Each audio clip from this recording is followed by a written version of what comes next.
Mount Kilimanjaro is a protected area located in northeast Tanzania. The mountain is actually a volcano, and it is the highest point in Africa, standing at 19,341 feet. The mountain is a very popular climbing destination, taking in thousands of climbers every year.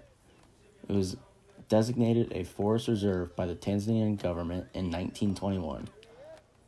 By 1973, they declared the reserve a national park, and it has been a natural heritage site since 1987. Before Mount Kilimanjaro became a protected area, it simply provided the native peoples with a water source. The Maasai, natives to Tanzania, call the mountain of water because it supplied them with their drinking source. The local tribe, known as the Chaga, arrived about 300 years ago as nomads, and they settled as farmers. The word Kilimanjaro means shining mountain in Swahili, and the Chaga know it as the home of God. The Chaga is the primary tribe in the area for the past 300 years, but across the mountain, kitchen tools such as stone bowls hint towards cultures inhabiting the slopes a whole millennium before Christ.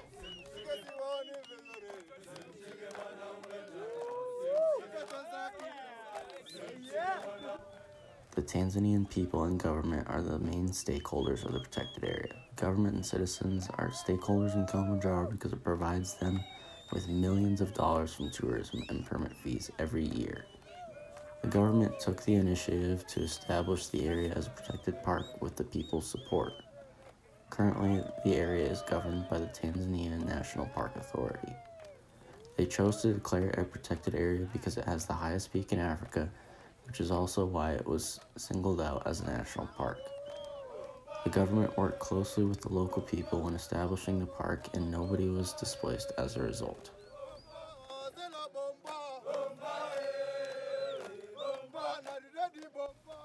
Mount Kilimanjaro faces several direct and indirect threats today. The mountain has been seeing increased cumulative stress from downstream effects of air and water pollution. The rising number of tourists is an underlying cause from this, resulting in an increase to the indirect threat of pollution. The mountain attracts thousands of climbers every year. These climbers do not always respect the mountain as it should be. This results in a large amount of trash and human waste that is not properly disposed of. A direct threat on Kilimanjaro has been the increase in waste from the rise of tourists over the past several decades. The mountain has also been seeing glaciers melting as a result of climate change. The Tanzania National Park Authority states that the remaining glaciers are expected to melt in the next decade.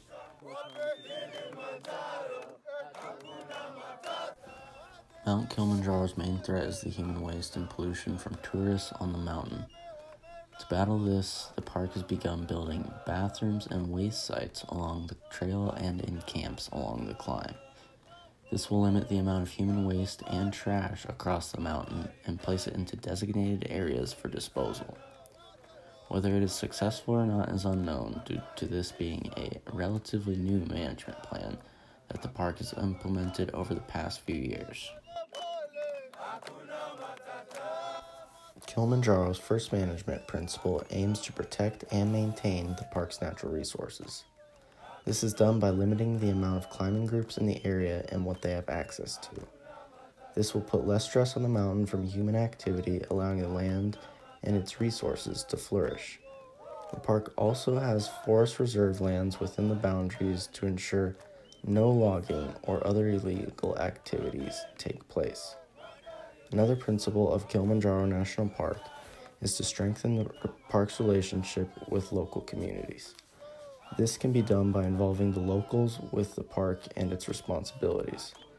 The park offers locals employment as park rangers, but the majority of the local men are guides and porters for climbers. The last principle of Kilimanjaro is to encourage visitor use and development in a sustainable fashion. This can be done by creating initiatives for tourists or locals to visit the park. The park can also educate its visitors and locals on the importance of sustainability with proper trash disposal within the park and outside of it. This will keep Kilimanjaro healthy in respect of its natural resources and appearance.